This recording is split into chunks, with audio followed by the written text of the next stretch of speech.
Guys মাঠ দিয়ে যাচ্ছি আমাদের ফুলের জমিতে। তো এই কয়েকদিন বৃষ্টির কারণে আমাদের ফুল গাছগুলো পুরো সব নষ্ট হয়ে গেছে, তাই সেটাই দেখতে যাচ্ছি। আর জমিতে পুরো জল জমে আছে, তোমাদের সঙ্গে সেটা শেয়ার করছি, একটু দেখো।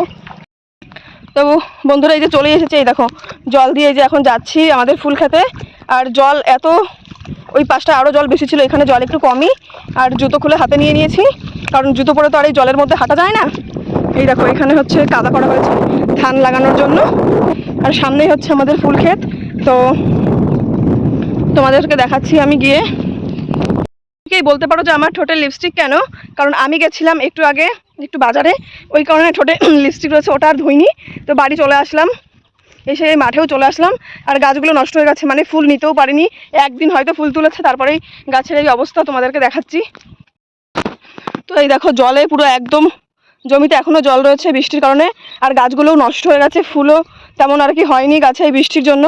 জল থাকলে কি করে হবে, আর এত কষ্ট করে চাষ করার পরে যদি এমন অবস্থা হয় চাষিদের, তাহলে কি আর চাষিদের মাথা ঠিক থাকতে পারে বলো বন্ধুরা? যারা খুব কষ্ট করে চাষ করে তারাই একমাত্র এর কষ্টটা বুঝবে। অনেক কষ্ট করে চাষ করার ফলেও যখন চাষিরা এই দেখো গাছের এই অবস্থা বাড়িতে না পারে, তখন তাদের মনের অবস্থাটা যে তোমাদেরকে, যে জল এই ফুল গাছগুলো নষ্ট হয়ে গেছে, এখানে হয়তো এখন অন্য কিছু আবার চাষ করা হবে গাছ টাছ কেটে। আর এই পাশেই এই দেখো ধানের জমি, এগুলো ঘাস। আর এই দেখো এখানে একটা ভীষণ বড় গর্ত, আগের দিন এসে না পড়ে গেছিলাম এই গর্তের মধ্যে, কি আর বলবো।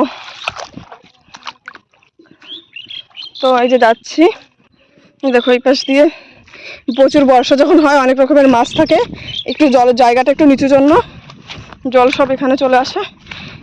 তো আবার যাচ্ছি, বাড়ির দিকে চলে যাচ্ছি।